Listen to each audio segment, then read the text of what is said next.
The wind moved slowly across the endless prairie like a long sigh from the earth itself, brushing through the tall grass and rattling. The loose boards of the old ranch house that stood alone under the fading gold of the evening sky. Ethan Caldwell leaned against the wooden fence outside the barn, his arms folded, his eyes fixed on the dirt road stretching toward the horizon. He had spent years on this land, years that had carved patience into his bones and silence into his heart. But tonight the quiet felt different, heavy with something he couldn't quite name. Somewhere far down that lonely road, a wagon had been spotted earlier in the afternoon, and word had reached him through a telegram weeks ago that a mail-order bride was on her way to his ranch. He hadn't expected much from the arrangement. Truthfully, he had agreed to it only because the winters were long. The house was too empty, and people in town had insisted that a man could not live forever with only cattle and ghosts for company. Still, as the sky darkened and the chill of night crept across the plains, a strange unease settled in his chest. When the wagon finally appeared at the bend in the road, wheels creaking and a thin trail of dust rising behind it, Ethan straightened slowly, unsure whether he was waiting for a stranger or for trouble. The driver climbed down and helped a woman step onto the ground, and for a moment she just stood there, clutching a small worn suitcase, her dress fluttering in the wind as if the prairie itself were trying to test her resolve. She looked smaller than Ethan expected, her shoulders tense, her eyes tired but stubbornly bright. And when the driver tipped his hat and left, she was alone on that long road facing a man she had never met, on land that stretched farther than she had probably imagined in all her life. Ethan walked toward her with measured steps, his boots crunching on the dry earth. And when he stopped a few feet away, neither of them spoke right away. The silence stretched, awkward but honest, until finally she said quietly that her name was Clara Whitmore, and that she supposed this must be the Caldwell Ranch. Ethan nodded once and told her she had come a long way, though his voice sounded rougher than he intended. He noticed how tightly she held her suitcase, like it contained everything she had left in the world, and something about that made him feel a flicker of responsibility he hadn't planned on feeling. They walked together toward the house as dusk settled over the plains, and the sky shifted into deep shades of purple and blue. The ranch house wasn't fancy, just weathered wood, a wide porch, and windows that had seen too many storms, but it was sturdy, and Ethan had spent years keeping it standing against wind and time. Clara paused at the steps, looking at the open land stretching in every direction, and Ethan realized that for someone from a town or a crowded street, the emptiness might feel overwhelming. He opened the door and stepped aside, offering a quiet welcome that felt strangely formal, as if he were inviting a guest rather than the woman who had come to marry him. Inside, the air smelled faintly of pine and coffee, and the lantern light cast warm shadows on the walls. Clara set her suitcase down gently, her eyes moving around the room as though she were memorizing every corner, trying to understand the life she had just stepped into. Ethan cleared his throat and said he had made stew earlier. Nothing special, but warm enough after a long journey. She thanked him softly, and they sat across from each other at the wooden table, two strangers bound by a decision made on paper months before. Either of them truly understood what it meant. As they ate, the wind outside pressed against the walls like a reminder that the world beyond this house was vast and unforgiving, and that inside these walls something new was trying to begin, even if neither of them knew how. Clara spoke little at first, but when she did, Ethan noticed the strength in her voice beneath the fatigue. She told him about the long train ride west, about the towns that passed by like fleeting dreams, about how she had watched the landscape change from crowded streets to endless fields, wondering if she was brave or foolish for coming.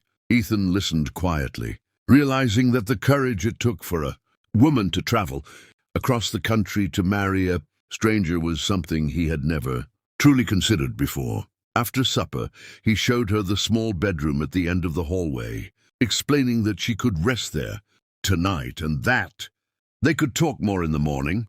Clara nodded, But there was a shadow in her expression that Ethan couldn't quite read. He stepped outside afterward, letting the cold night air clear his thoughts, and the prairie stretched under a sky filled with stars so bright they almost looked close enough to touch. He had expected this arrangement to feel simple, two people agreeing to build a life out of necessity. But something about Clara's quiet determination had unsettled him in a way he couldn't explain. Inside the house, Clara sat on the edge of the bed, her hands folded tightly together, and for a long time she stared at the floor as if weighing a decision that had been growing heavier with every mile she had traveled. Hours passed, and the ranch fell into silence except for the wind and the occasional creak of the wooden beams. Ethan was just about to turn in for the night when he heard a faint sound, footsteps in the hallway. He looked up to see Clara standing there, her face pale but resolute, the lantern light trembling slightly in her hand. For a moment neither of them spoke, and Ethan felt an uneasy sense that something important was about to be said. Finally, Clara took a slow breath and said quietly that she was grateful for the roof over her head and the meal he had given her, but that she didn't think she could stay. Ethan frowned, not understanding, and she explained that the truth was, when she had written those letters months ago, she had been desperate for a new life, a chance to escape circumstances that had left her with nothing. But standing here now, on land so wide and silent, she realized that perhaps she had made a mistake, that maybe she wasn't meant for this life after all. The words hung in the air between them like a cold wind slipping through a cracked window. Ethan didn't answer right away, because part of him had expected that something like this might happen. Yet hearing it spoken out loud stirred a strange disappointment he hadn't anticipated.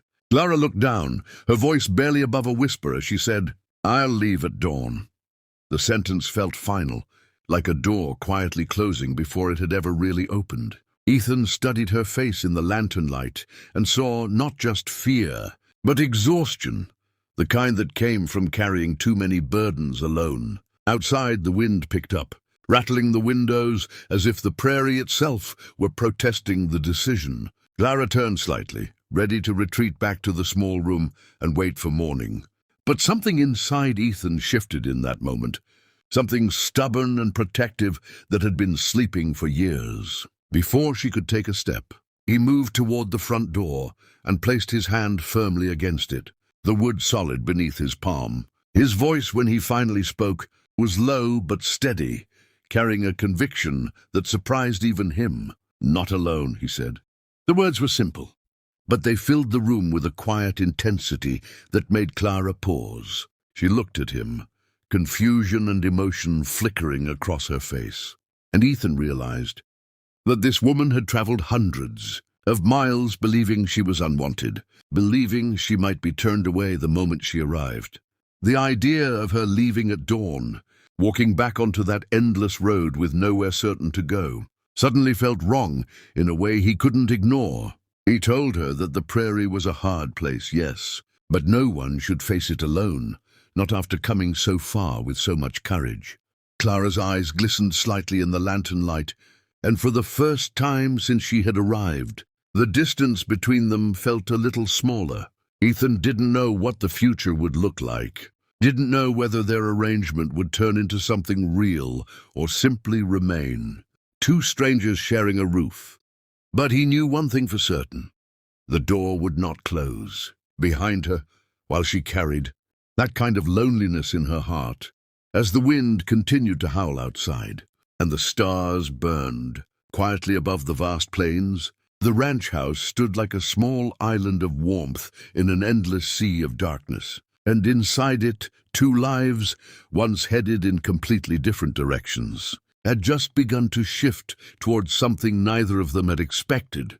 And if you're listening to this story and feeling the tension of that moment, the quiet promise behind those two words, "Not alone," make sure you stay with us, because this is only the beginning of a journey filled with secrets, healing, and unexpected love. Stories like this come alive when you're part of them, so if you enjoy powerful, emotional storytelling that keeps you on the edge of your seat, Don't forget to subscribe to the channel and join a growing community that believes every story has the power to change a life.